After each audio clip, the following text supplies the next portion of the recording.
Hi, good evening. Education system year to year change అవుతుంది. కోర్సుకు ఇన్నాళ్ళున్న demand రేపు ఉండటం లేదు. రెగ్యులర్ డిగ్రీలు పోయి ఇంజనీరింగ్, మెడిసిన్లు వచ్చాయి. ఇప్పుడు అవి ఫేడ్ అవుట్ అయిపోయాయి. క్యారియర్ బెస్ట్ ప్రోగ్రామ్స్ ఏంటా అని కన్ఫ్యూజన్లో ఉన్నారు స్టూడెంట్స్. మళ్ళీ పాతకాలం చదువులకు మంచి రోజులు వచ్చాయి.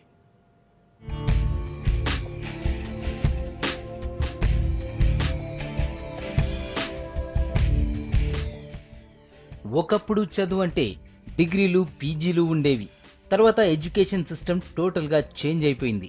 డిగ్రీలు, పీజీలకు వాల్యూ పడిపోయింది. ఇంజనీరింగ్, మెడిసిన్లకు గిరాకీ పెరిగింది. బీఈలు, బీటెక్లకు డిమాండ్ వచ్చింది. ఇప్పుడు అవి కూడా ఎందుకు పనికి రాకుండా పోయాయి. మళ్ళీ రెగ్యులర్ డిగ్రీల వైపు స్టూడెంట్స్ ఇంట్రెస్ట్ పెరుగుతోంది.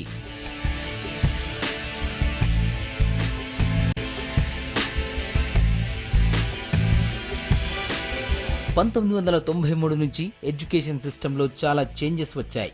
అంతకుముందు విద్యార్థులు తమ ఇంట్రెస్ట్ను బట్టి ఇంటర్లో ఎంపీసీ, బైపీసీ, హెచ్ఈసీ, సిఈసీ ఏదైనా కోర్సును చూస్ చేసుకునేవారు. తర్వాత అదే స్పెషలైజేషన్లో బీఎస్సీ, బీకామ్, బీఏ లాంటి రెగ్యులర్ డిగ్రీలో జాయిన్ అయ్యేవారు. ఎంసెట్ రాకతో సిస్టమ్ మారిపోయింది. హయ్యర్ ఎడ్యుకేషన్ కార్పొరేట్ చేతుల్లోకి వెళ్ళింది.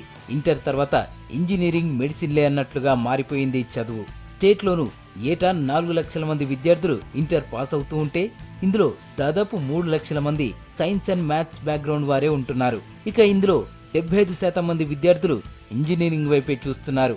మిగతా సిఈసీ, హెచ్ఈసీ కోర్సులను సెలెక్ట్ చేసుకునే స్టూడెంట్స్ బాగా తగ్గిపోయారు.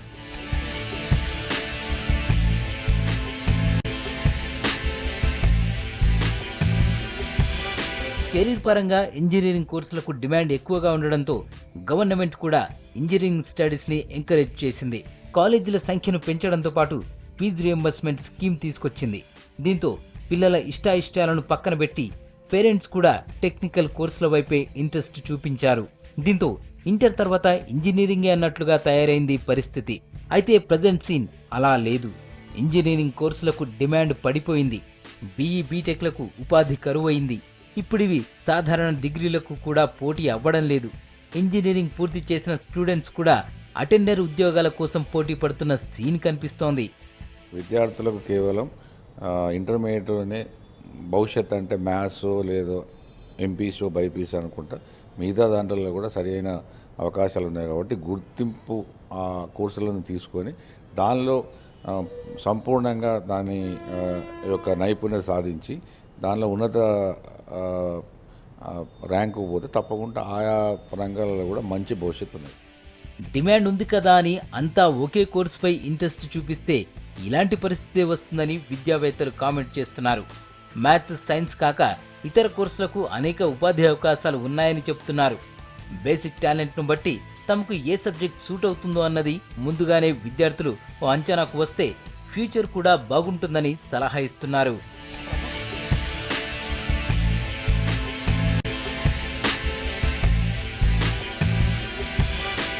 జనరేషన్కు తగ్గట్లు ఎడ్యుకేషన్ సిస్టంలో వస్తున్న మార్పులపై పేరెంట్స్కు కూడా అవేర్నెస్ పెరగాల్సిన అవసరం ఉందంటున్నారు ఎక్స్పర్ట్స్. పిల్లల ఇంట్రెస్ట్కు వాల్యూ ఇవ్వాలని చెబుతున్నారు.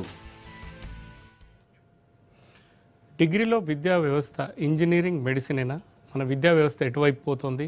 నిజంగా ఇంజనీరింగ్, మెడిసిన్ చదువుతూనే జీవితంలో స్థిరపడతారా? మిగతా కోర్సులు ఏవి పనికిరావా? ఇదే ఇవాళ మన డిస్కషన్ పాయింట్.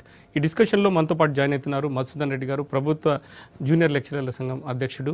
అదేవిధంగా ప్రొఫెసర్ సత్యనారాయణ గారు, ఓయూ రిటైర్డ్ ప్రొఫెసర్.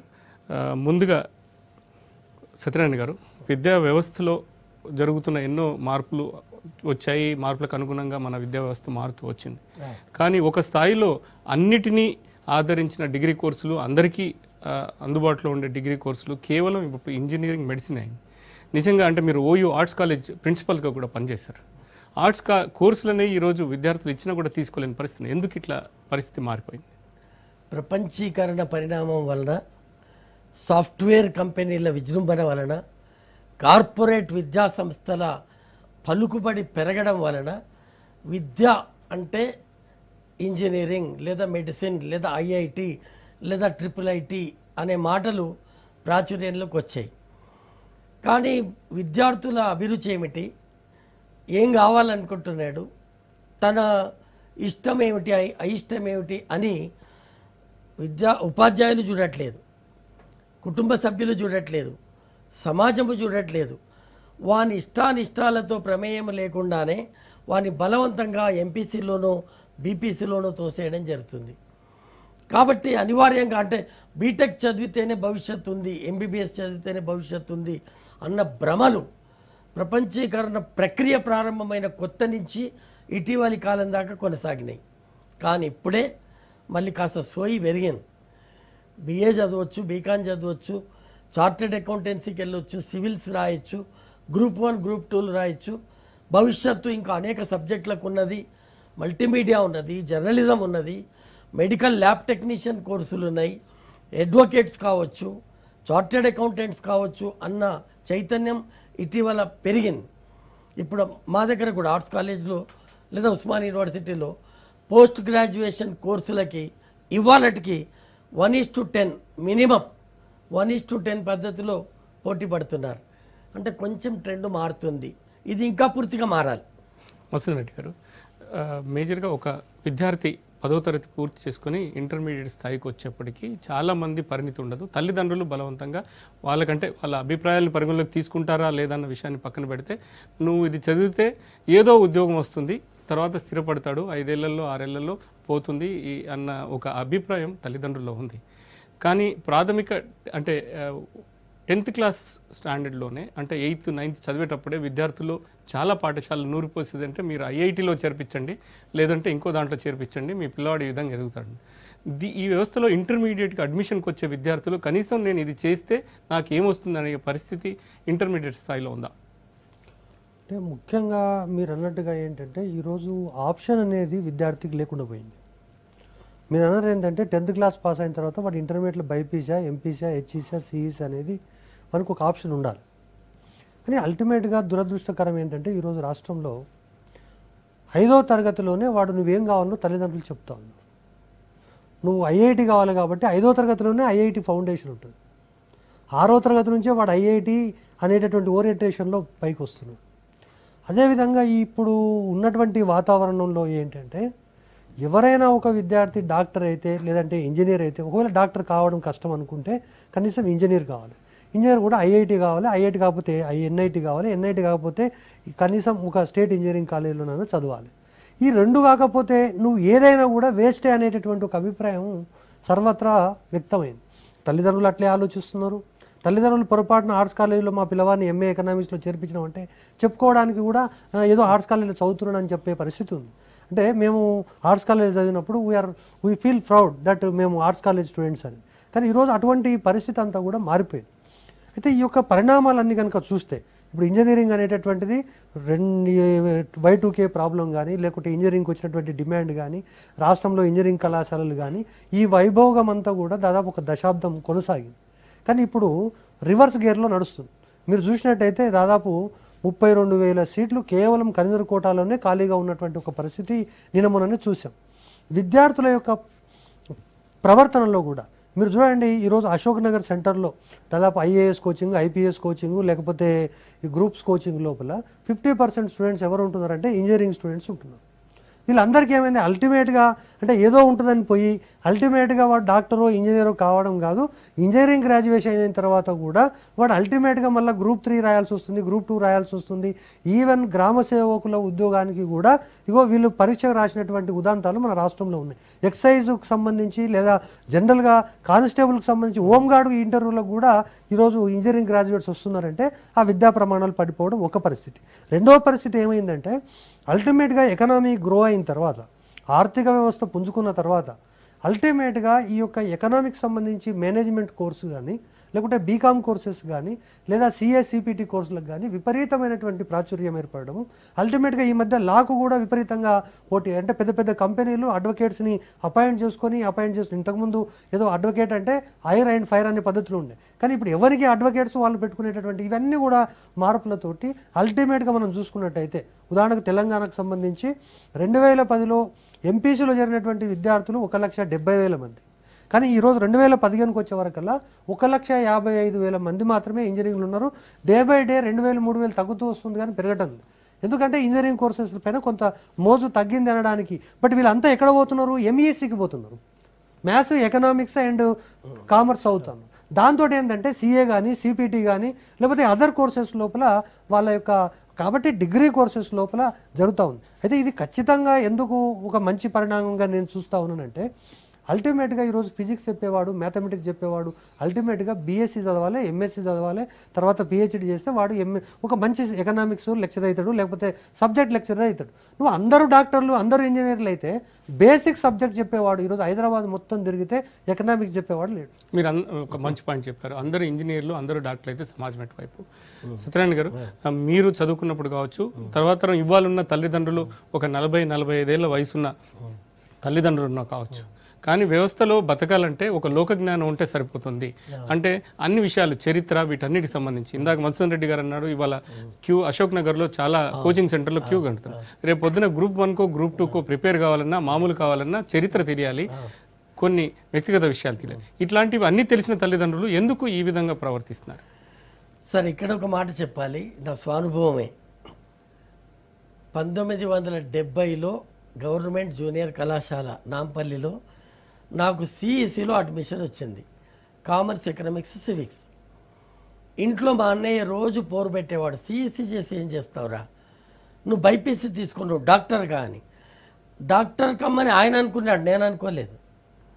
ఒక ఉదాహరణ కింద చెప్తున్నాను.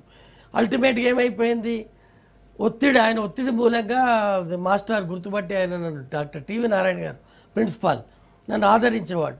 సార్ నన్ను మార్చండి బైపీసీలోకి అంటే బైపీసీలోకి మారి. నా ఇంట్రెస్ట్ ఏమో సివిల్ సర్వీసెస్, నా ఇంట్రెస్ట్ ఏమో సోషల్ సైన్సెస్, నా ఇంట్రెస్ట్ ఏమో పొలిటికల్ సైన్స్. కానీ నేను బలవంతంగా బైపీసీ తీసుకోవాల్సి వచ్చింది. ఇటు అటు కాకుండా అయ్యాను. అప్పుడు తర్వాత జ్ఞానోదయం కలిగి ఎంఏ తెలుగులోకి వచ్చాను. సాహిత్యము నా సబ్జెక్ట్ అనేది అర్థమైంది. ఎందుకంటే చిన్నప్పుడు 9వ తరగతిలోనే కవితలు రాయడము, 69 ఉద్యమంలో పాటలు పాడుకుంటూ తిరగడము, నా నేపథ్యం సాహిత్య నేపథ్యం కనుక ఎంఏ తెలుగు చదవడం ద్వారా ఎంఫిల్, పిహెచ్డి, ప్రొఫెసరు, ఎడ్ ఇవన్నీ కాగలిగా. ట్రాక్ తప్పి సైన్స్లోనే నేను పడిపోయి ఉంటే, లేకపోతే ఏ ఇంజనీరింగ్ స్ట్రీమ్లోకి వెళ్ళి ఒక మామూలు క్లాస్లో పాస్ అయిపోయి ఉంటే నేను ఇక్కడ ఏదో చిన్నపాటి ఉద్యోగంలో సెటిల్ కావాల్సి వచ్చేది. చిన్న ఉదాహరణ. అందుకని ఏంటంటే విద్యార్థుల అభిరుచులను గౌరవించే సంప్రదాయము మన దేశంలో చాలా కాలంగా లేదు.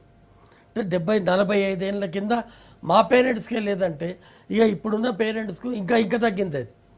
కనీసం మా పేరెంట్స్ పీజీకి వచ్చాకైనా నా దారిన నన్ను పోనిచ్చారు. కానీ వాళ్ళటి పేరెంట్స్ వారి ముక్కు వెండి వాళ్ళ అభిరుచి ప్రకారం వాడిని చేయాలనుకుంటున్నారు. వాళ్ళు డాక్టర్లు కాలేదు కాబట్టి పిల్లలు డాక్టర్ కావాలని, వాళ్ళు ఇంజనీర్లు కాలేదు కాబట్టి పిల్లల్ని ఇంజనీర్ కావాలనుకుంటున్నారే తప్ప వీని టేస్ట్ ఏమిటి, వీని ఒంటికి పడుతుందా లేదా ఆ సబ్జెక్టు. పైగా ఎన్ని మల్టిపుల్ ఆప్షన్స్, 100కు పైగా ఆప్షన్స్ ఇవాళ ఉన్నాయి ఒక విద్యార్థి ముందు. కేవలం మెడిసిన్, కేవలం ఇంజనీరింగే కాదు, ఇప్పుడు జర్నలిజంకి పోవచ్చు, లైబ్రరీ సైన్స్కి పోవచ్చు, మెడికల్ ల్యాబ్ టెక్నాలజీకి పోవచ్చు, అకౌంటెన్సీకి పోవచ్చు, అడ్వకేట్గా వాడు రాణించవచ్చు, జర్నలిస్టుగా పోవచ్చు, మల్టీమీడియా వైపు పోవచ్చు. ఇన్ని ఆప్షన్స్ వాడి ముందు ఉన్నాయి. కాబట్టి విద్యార్థుల అభిరుచికి అనుగుణంగా చదువు చెప్పే వ్యవస్థ, విద్యార్థుల అభిరుచిని పరిశీలించే ఉపాధ్యాయుల వ్యవస్థ, కుటుంబ సభ్యుల వ్యవస్థ వచ్చినాడు మాత్రమే యువశక్తిని మనం స్ట్రీమ్లైన్ చేసుకోగలుగుతాం. భారతదేశం గొప్ప అదృష్టవంతం. మన దగ్గర యువతరం ఎక్కువ శాతంలో ఉన్నారు ఇతర దేశాలతో పోలిస్తే. ఇంత యువతరాన్ని మనం సద్వినియోగం చేసుకోలేకపోతున్నాం. వాడిని ఇష్టం లేని సబ్జెక్టులో చేరడం ద్వారా ఏమవుతుంది, వాడు డ్రాప్ అవుట్ అవుతున్నాడు. డిగ్రీ కాగితం వస్తే వస్తుంది, జ్ఞానం లేకుండా పోతుంది. అందుకని చిన్న ఇంటర్వ్యూలకు కూడా ఇవాళ బీటెక్ గ్రాడ్యుయేట్స్ వస్తున్నారు, చిన్న 10-12 ప్రశ్నలకు కూడా సమాధానం చెప్పలేని పరిస్థితి. ఎందుకంటే అది వాడి టేస్ట్ కాదు. వసంత్ రెడ్డి గారు, అంటే వ్యవస్థలో కార్పొరేటైజేషన్ అన్నది ఎడ్యుకేషన్ కావడం వల్లే ఇది అన్నది మీరు ప్రస్తావించారు. అంటే కార్పొరేట్ కాలేజీలు రావడం వల్ల వచ్చింది. ఒకప్పుడు జూనియర్ కాలేజీలో first list, second list, third list, fourth list అన్నది ఒక ప్రభుత్వ జూనియర్ కాలేజీలో వస్తే ప్రెస్టీజ్గా ఫీల్ అయ్యే పరిస్థితి నుంచి ఇవాళ ఆ ప్రభుత్వ జూనియర్ కాలేజీకి వెళ్ళలేని పరిస్థితి, అక్కడ చదివితే నాకేమొస్తుంది అన్నది విద్యార్థుల్లో అభిప్రాయం. దీనికి కారణం ఎవరంటారు? ఇప్పుడు అల్టిమేట్గా 1969లో +2 ఎడ్యుకేషన్ ఉమ్మడి ఆంధ్రప్రదేశ్ రాష్ట్రంలో ఆవిష్కరింపజేశారు. It is a wonderful Kothari commission సిఫారసు కనుక 83 వరకు కూడా ఈ కళాశాలలు మీరు అన్నట్టుగా 3 పువ్వులు 6 కార్యాలు, ఉదయం గేమ్స్, సాయంత్రం గేమ్స్, అక్కడ మీరు అన్నట్టుగా ఫస్ట్ లిస్టు, సెకండ్ లిస్టు, అక్కడ ఉన్నటువంటి ఎంపీలు ఎమ్మెల్యేలు ఫోన్లు చేసి government junior college Aliya, government junior college Kachiguda, ఇటువంటి కాలేజీ లోపల సీట్లు ఇప్పాలంటే దాంట్లో నుంచి ఐఏఎస్లు ఐపీఎస్లు పుట్టుకొచ్చినటువంటివి. ఈరోజు మనం ఐఏఎస్ ఐపీఎస్ లిస్టు చూస్తే 50% నాగార్జున సాగర్ రెసిడెన్షియల్ స్కూల్ నుంచి ఉండేవాళ్ళు ఆంధ్రప్రదేశ్లో. 5 సెలెక్ట్ అయితే 3 ఆ కాలేజ్ నుంచి ఉండేవాళ్ళు. కానీ ఇవన్నీ కూడా పరిణామాలు 83తో ఎప్పుడైతే ఎంసెట్ పరీక్షలు వచ్చినాయో, లేదు ఇంజనీర్ కావాలంటే డాక్టర్ కావాలంటే ఖచ్చితంగా గుంటూరు నెల్లూరు పోతేనే అవుతారు అనేటటువంటి అభిప్రాయం వచ్చిందో, ఆ తర్వాత కన్సిక్వెంట్గా ప్రచార మాధ్యమాల కారణంగా ఏమైపోయిందంటే ఫలానా 2 కాలేజీలు చదివితేనే ఏదన్నా అవుతాడు, లేకపోతే ఏమి కాడనేటటువంటి ఒక అభిప్రాయాన్ని ప్రజలకు కల్పించడం లోపల ఈ కార్పొరేట్ కళాశాలలు పూర్తిగా సఫలమైనవి. ఒకటి. రెండవది ఏంటంటే అక్కడ ఉన్నటువంటి ప్రభుత్వాలు ఏ దేశంలోనైనా ఈరోజు అమెరికా లాంటి దేశాల్లో కూడా ప్రభుత్వం విద్యా వైద్యం ప్రభుత్వ రంగంలో ఉండాలంటారు. కానీ ఈ గత శతాబ్దాల కాలంగా ప్రభుత్వాలు కూడా ఏం చేసినాయి కన్వీనియంట్గా అంటే వాళ్ళు ఏదో చేసుకుంటున్నాయి కదా చేసుకోండి అని చెప్పేసి ఇందులో అధ్యాపకులు నియమించకుండా, ఇన్ఫ్రాస్ట్రక్చర్ ఫెసిలిటీస్ నియమించకుండా, బిల్డింగ్ కూలిపోతున్నా పట్టించుకోకుండా ఇవన్నీ చేయడంతో అల్టిమేట్గా ఏం చేసినాయి, ప్రభుత్వ విద్యారంగాన్ని పటిష్టం చేసి ప్రైవేటు విద్యారంగాన్ని నియంత్రించాల్సినటువంటి ప్రభుత్వాలు ప్రభుత్వ విద్యారంగాన్ని నియంత్రించి లేకపోతే అందులో ఉన్నటువంటి వసతులు కల్పించకుండా వాళ్లకు గేట్లు తెరవడంతో నిజంగా చదువు అంటే అక్కడే ఉంటుంది, ఇది కేవలం ఉత్సవ విగ్రహాలు తప్ప అనేటటువంటి ఒక అభిప్రాయం సర్వత్రా వ్యక్తమైంది. దాంతో ఇప్పుడు అల్టిమేట్గా దానికి నేను బాధ్యున్నే, ప్రభుత్వం బాధ్యులే, అదేవిధంగా తల్లిదండ్రులు వచ్చినటువంటి మార్పు కూడా కారణం. బట్ అల్టిమేట్గా వాళ్ళిద్దరిని అక్యూజ్ చేసి నేను తప్పించుకోజాలను, ఒక అధ్యాపకునిగా నేను కూడా బాధ్యత తీసుకోవాలి. సో ఇవన్నీ కూడా జరిగినటువంటి పరిణామాలు. కానీ ఇప్పుడు ప్రజల లోపల మార్పు వస్తున్నది. అక్కడ జరుగుతున్నది ఏంది, 2 లక్షల మందిని తీసుకొని ఒక 2000 మందికి చదువు చెప్పి ఇంకో 200 మందిని తీసుకుపోయి ఒక స్టార్ హోటల్లో పెట్టి అందులో 20 ర్యాంకులు సంపాదించి, ఒకవేళ ఆ 20 మందికి పొరపాటున ర్యాంకులు రాకపోతే ఎవరు ర్యాంక్ వస్తే ఆ ర్యాంకు వచ్చినోని కొని ఇది నాకు పుట్టిన బిడ్డని ప్రచారం చేసి, అవసరమైతే ప్రచార మాధ్యమాల ద్వారా ఉదయం నుంచి సాయంత్రం వరకు ఏ ర్యాంక్ అయినా ఏ ఊరైనా ఇందులో అని రకరకాల పద్ధతుల్లో ప్రచారం చేసి అల్టిమేట్గా మన పిల్లవాడు ఏమన్నా కావాలంటే ఒక 2 కాలేజీలు చేరితేనే ఏమన్నా అవుతాడు, లేకపోతే ఏం కాడనేటటువంటి ఒక అభిప్రాయాన్ని ఏర్పరచడంలో అవి సఫలమైనవి. ప్రభుత్వాలు కూడా వాటికి సహకరించినాయి కాబట్టి అవి ఆడిందే ఆట, అది పాడిందే పాటగా మారింది. బట్ అవి మార్పు వస్తుందని చెప్పేసి ఖచ్చితంగా ఇప్పుడు మార్పు స్టార్ట్ అయింది. ఖచ్చితంగా ఈ మార్పు ముందుకు పోతానేటటువంటి ఆశాభావంతో అయితే మేమున్నాం. మార్పు వస్తుందన్న నేపథ్యంలో ఇవాళ ఒక జూనియర్ కాలేజ్ లెక్చరర్గా 10వ తరగతి పాస్ అయ్యి ఇంటర్మీడియట్కి వచ్చిన తర్వాత, ఇంటర్మీడియట్ తర్వాత క్యారీర్ ఎట్లా పోతే ఎలా ఉంటుంది అన్న దాంట్లో మీరు ఇచ్చే సూచనలే. ఇప్పుడు ఖచ్చితంగా అండి విద్యార్థికి సంబంధించినటువంటిది అభిరుచి ముఖ్యమైనటువంటిది. అయితే ఈ అభిరుచితో పాటు విద్యార్థికి ఉన్నటువంటి అభిరుచితో పాటు అల్టిమేట్గా ఈరోజు ఏమైందంటే నెక్స్ట్ మార్కెట్లో ఉండేటటువంటి, ఈరోజు మనమే అన్నాం సాంకేతిక విద్య కావాలి, వొకేషనల్ విద్య కావాలి అంటున్నాం. బట్ ఈరోజు మనమే ఇక్కడ ఏం చర్చ చేస్తున్నాము, ఇంజనీరింగు మెడిసిన్ అనేటటువంటిది దానిలో ఆ యొక్క వరదలో పడి కొట్టుకోపోవద్దు, అక్కడ ఏం లేదనేటటువంటి చెప్తున్నాం. ఎందుకు చెప్తున్నాము, దానికి కూడా ఒక సైంటిఫిక్ రీజన్ ఉంది. 2 లక్షల మంది ప్రతి సంవత్సరం ఈ రాష్ట్రంలో ఇంజనీరింగ్ చేసుకొని బయటకు వస్తున్నారు. పట్టుమని 10% మంది కూడా ఏ రకమైనటువంటి ఉద్యోగానికి అర్హత పొందడం లేదు, వాడు దేనికి పనికి రావటం లేదు. కాబట్టి అందులో నాణ్యత లేదు. ప్లస్ ఉన్నటువంటి కళాశాలలు కానీ ఉత్పత్తి కానీ ఇండస్ట్రీస్ తోటి అనుసంధానం చేయకపోవడం వల్ల వాడు అల్టిమేట్గా ఇంజనీరింగ్ చదివి ఈరోజు గ్రామ సేవకునిగా ఉద్యోగం చేయాల్సినటువంటి ఒక దుస్థితి వచ్చింది. కాబట్టి మీరు చేస్తున్నటువంటి కాదు వాల్యూమ్స్ తప్పు అని చెప్పేసి అల్టిమేట్గా మనం డైవర్ట్ చేస్తాం. సో కాబట్టి విద్యా వ్యవస్థలో నిరంతరంగా వస్తుంటుంది. కాబట్టి అల్టిమేట్గా విద్యార్థి కానీ తల్లిదండ్రి కానీ అభిరుచి ఏంటి, రేపు రాబోయేటటువంటి రోజుల్లో మనకు ఉన్నటువంటి ఆప్షన్స్ ఏంటి, ఇప్పుడు ఉన్నటువంటి మార్కెట్లో ఉన్నటువంటి ఏ దానికి డిమాండ్ ఉంది, రేపు భవిష్యత్తులో మార్కెట్ ఏ విధంగా మారబోతుంది, ఇవన్నీ కూడా అల్టిమేట్గా చదివి దాన్ని పరిశీలించి చేయాల్సినటువంటి అవసరం ఉంటుంది. అంటే ఇక్కడ పరిశీలించి చెయ్యాలి అంటే తల్లిదండ్రులకు కానీ, అంటే ఒక చదువుకున్న వ్యక్తి ఒక ప్రభుత్వ ఉద్యోగమో లేకుంటే ప్రైవేట్ ఉద్యోగం ఉన్నత స్థాయిలో చేసే ఒక తల్లిదండ్రులు ఆలోచించే పరిస్థితి, మామూలు గ్రామీణ స్థాయిలో ఉండే తల్లిదండ్రులు ఆప్షన్స్ ఏమున్నాయని తల్లిదండ్రులకు తెలియదు, చదువుకుంటున్న పిల్లలకు తెలియదు. అంటే ఇప్పుడు అదే కరెక్ట్గా ఏంటంటే 3 పూటల భోజనం పెడితే ఖచ్చితంగా విద్యార్థికి కానీ ఇంకోటి కానీ మనం చూసినాం, అంటే పౌష్టికాహారం అన్నాం. బట్ ఈరోజు పిల్లలకి ఏమైంది, టీవీలలో చెప్తున్నటువంటి పౌష్టికాహారం ఏంది, మీరు పిజ్జాలు బర్గర్లు తినండి, లేకపోతే పలానా బూస్ట్ తాగితేనే సచిన్ టెండూల్కర్ లాగా వస్తున్నానని ఏ విధంగా అయితే ప్రభావం ఏర్పడ్డదో అదేవిధంగా విద్యా వ్యవస్థ పైన ఇవన్నీ కూడా లేకుండా ఆర్టిఫిషియల్ ప్రభావాన్ని ఈ యొక్క కార్పొరేట్ విద్యా సంస్థలు సృష్టించగలిగాయి. దాంతో ఏంటంటే విద్యార్థుల్ని ఆ యొక్క తోవలో తీసుకుపోతున్నాయి. మీరు ఇంజనీరింగ్ చూడండి, ఇంకోటి చూడండి, అల్టిమేట్గా ఈరోజు 75,000 మంది ఒక తెలంగాణ రాష్ట్రంలో మెడిసిన్ చదువుతూ ఉన్నారు, అంటే బైపీసీ చదువుతున్నారు. ఈరోజు తెలంగాణ రాష్ట్రంలో అవైలబుల్ ఉన్నటువంటి ఈ మెడిసిన్ సీట్లన్నీ 2,800, అంటే 3,000 దాటలే. అంటే ఇప్పుడు ఇంకా ఈ యొక్క 72,000 మంది ఏం చేయాలంటే అగమ్య గోచరమైనటువంటి పరిస్థితుల్లో ఉన్నారు. దీంట్లో సగం మంది రిపీట్ చేస్తూ ఉన్నారు, సగం మంది బయోటెక్నాలజీకి పోతున్నారు. ఈ విధంగా రకరకాలైనటువంటి ఇబ్బందులు ఉన్నాయి. కాబట్టి వీటన్నిటిని కూడా పరిశీలన చేసుకొని తల్లిదండ్రులు కూడా డాక్టరు, ఇంజనీర్ అనేది కాదు, ఒకటి విద్యార్థి అభిరుచి, భవిష్యత్తులో ఉండే అవకాశాలు, ఆర్థిక స్తోమత, సామాజిక స్థితిగతులు, వీటన్నింటిని కూడా పరిశీలన చేసుకొని ఒక సమమైనటువంటి పద్ధతి. బట్ అల్టిమేట్గా ఈరోజు వచ్చినటువంటి చేంజ్ ఏంటంటే డాక్టర్, ఇంజనీరే కాదు, ఈరోజు సిఏ, సిపిటి కోర్సులు కానీ లేకపోతే అకాడమిక్ కోర్సులు కానీ, అల్టిమేట్గా నువ్వు ఇంజనీరింగ్ చేసి ఏం చేస్తున్నావు, అల్టిమేట్గా మళ్ళీ హిస్టరీ, సోషాలజీ తీసుకొని గ్రూప్ 1, గ్రూప్ 2 రాస్తున్నావు. దానికోసం ఇంజనీరింగ్ 4 సంవత్సరాలు చేయడం ఎందుకు? సో అల్టిమేట్గా దీంట్లో కనుక ఆ 4 సంవత్సరాలు కూడా ఈ యొక్క సోషల్ సైన్స్ చదివితే నువ్వు వానికంటే ఎక్కువ పర్ఫెక్ట్గా కంప్లీట్ చేయగలుగుతావు అనేటటువంటి ఒక అభిప్రాయాన్ని ఈరోజు మనం విద్యార్థుల లోపల, తల్లిదండ్రుల్లో కల్పించాల్సినటువంటి అవసరం ఉంది. అదృష్టవశాత్తు ఈరోజు అటువంటి ఒక కదలిక అనేటటువంటిది ఖచ్చితంగా సమాజంలో వచ్చింది.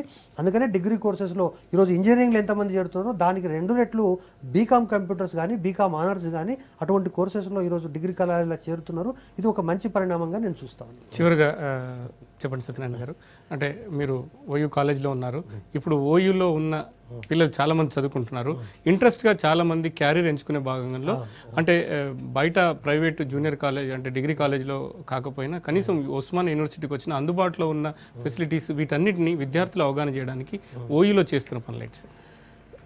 ఒకటి, కెరియర్ ఓరియంటేషన్ అన్నది బాగా పెరిగింది. ఈ తరంలోనే కెరియర్ ఓరియంటేషన్ పెరిగింది. మాకన్నా ముందు జనరేషన్ వారు సమాజము, దేశము, త్యాగము ఇలాంటివన్నీ చెప్పేవారు. వాళ్ళు మాకు రోల్ మోడల్స్. మా దగ్గరకు వచ్చేసరికి కొంచెం కెరియర్ సంగతి ఏంటిది ఆలోచించుకోవడం మొదలుపెట్టాం. ఈ తరం మాత్రం చాలా పర్ఫెక్ట్గా ఎటువైపు వెళ్తున్నాము, ఏమి లక్ష్యము, ఏమి చేస్తే ఆ లక్ష్యాన్ని సాధించుకోగలము అనే స్పష్టత ఈ తరం పిల్లలకు ఉంది, గ్రాడ్యుయేట్స్కి, పోస్ట్ గ్రాడ్యుయేట్స్కి. పైగా దాదాపు ఒక దశాబ్ద కాలం పాటు ప్రభుత్వ ఉద్యోగాలు నింపడం లేదు, ప్రభుత్వ ఉద్యోగాలు రావు, కాబట్టి మనం అనే నిరాశ ఒకటి ఉండేది. ఇప్పుడు ప్రభుత్వము ఒక భరోసా ఇస్తున్నది, ఒక ఆశ కలిగి 1,00,000 ఉద్యోగాలు ఇస్తున్నాం అని చెప్పడం ద్వారా 1,00,000 ఉద్యోగాలు ఎవరి ద్వారా నిండుతాయి? పబ్లిక్ సర్వీస్ కమిషన్ ద్వారా. పబ్లిక్ సర్వీస్ కమిషన్ ద్వారా నింపడం కోసము ఏం చేయాలి విద్యార్థి? వాడు గ్రూప్ 1, గ్రూప్ 2, గ్రూప్ 3 ప్రిపేర్ కావాలి, లేదా సివిల్స్కి ప్రిపేర్ కావాలి. కాబట్టి ఈ ఓరియంటేషన్ ఉన్న కోర్సెస్ వైపు ఇవాళ మొగ్గు పెరుగుతున్నది. పైగా మేము ఆర్ట్స్ కాలేజీలో ఉచితంగా ఉన్న పీజీ స్టూడెంట్స్కి కాంపిటేటివ్ ఎగ్జామినేషన్ సెల్ అనే ఒక సెల్ ద్వారా వారికి కావాల్సిన జనరల్ స్టడీసు, వారికి కావాల్సిన ఆప్షన్కి సంబంధించిన జ్ఞానాన్ని మేము యూనివర్సిటీ ఇస్తున్నది. కిటకిటలాడుతుంది, పిల్లలు దానికి దాగా చాలా ఉత్సాహంగా వస్తున్నారు. రావడమే కాదు, చాలామంది క్వాలిఫై అయ్యారు. ప్రతి ఏడాది నేను ఎస్ఐగా సెలెక్ట్ అయినాను, లేదా స్కూల్ టీచర్గా సెలెక్ట్ అయినాను, లేకపోతే పలానా డిఎల్గా సెలెక్ట్ అయినాను అని చెప్తున్న పిల్లల్ని చూసినప్పుడల్లా మాకు సంతృప్తిగా ఉంటుంది. థ్యాంక్స్ అండి సత్యనారాయణ. అంటే ఎన్నుకున్న సబ్జెక్టు మీద సాధికారికత సంపాదించిన వాడు, ఎన్నుకున్న సబ్జెక్టును బాగా జీర్ణం చేసుకున్నవాడు ఎవరు బేకారుగా లేరు. వారు ఏదో ఒక దగ్గర చక్కగా సెటిల్ అవుతున్నారు. కాబట్టి నా అపీల్ విద్యార్థులకు ఏమిటంటే, become masters, not the average students. Pass class కాదు, టార్గెట్ ఫర్ 95-96%. ప్రతి ఒక్కరు సాధించగలరు. లక్ష్య నిర్దేశం ఉండాలి, ప్రయత్నం ఉండాలి. అది రెడ్డి గారు చివరిగా అంటే మీరు ముఖ్యంగా ఇప్పుడు వస్తున్నటువంటి మార్పులు కనుక చూసినట్టయితే ఖచ్చితంగా విద్యార్థుల తల్లిదండ్రులు కూడా కొంత సెన్సిటైజ్ అయినట్టుగా నాకు అనిపిస్తుంది. అంటే డాక్టర్, ఇంజనీరే కాదు, ఈవెన్ ఆల్టర్నేటివ్ ప్రొఫెషన్స్ ఏవైతే ఉన్నాయో మన యొక్క పిల్లవాడి యొక్క అభిరుచిని బట్టి కానీ, వారి యొక్క నాలెడ్జ్ని బట్టి కానీ, టాలెంట్ని బట్టి కానీ మనం ఆల్టర్నేటివ్స్ కూడా చూస్ చేసుకోవడం లోపల విద్యార్థుల తల్లిదండ్రులు కూడా కొంత ముందుకు వస్తున్నారు. ఇది ఖచ్చితంగా సమాజంలో ఆహ్వానించే పరిణామంగా నేను చూస్తాను. థ్యాంక్స్ అండి సత్యనారాయణ గారు, అండ్ థ్యాంక్స్ అండి మధుసూదన్ రెడ్డి గారు. మొత్తానికి భవిష్యత్తులో గతంలో ఉన్నదంతా ఏదైతే ఇంజనీరింగ్, మెడిసిన్ వైపు చూస్తున్న విద్యార్థులంతా ఆల్టర్నేటివ్ కోర్సుల వైపు కూడా చూస్తుండన్నది చర్చలో పాల్గొన్న వ్యక్తుల అభిప్రాయం. మొత్తంగా ఇక్కడ V6 కూడా అప్పీల్ చేస్తుంది, కేవలం ఇంటర్మీడియట్ తర్వాత చదువు అంటే ఇంజనీరింగ్, మెడిసిన్ అని కాదు, చాలా కోర్సుల్లో ఈరోజు విద్యార్థులకు అవకాశాలు ఉన్నాయి, ఉపాధి అవకాశాలు, ఉద్యోగ అవకాశాలు చాలా వాటిలో ఉన్నాయి. వాటి వైపు చూడమని చెప్పి విద్యార్థుల్ని అదేవిధంగా తల్లిదండ్రులని సూచిస్తుంది. ఇది special debate 5 o'clock. Keep watching V6 news as it is.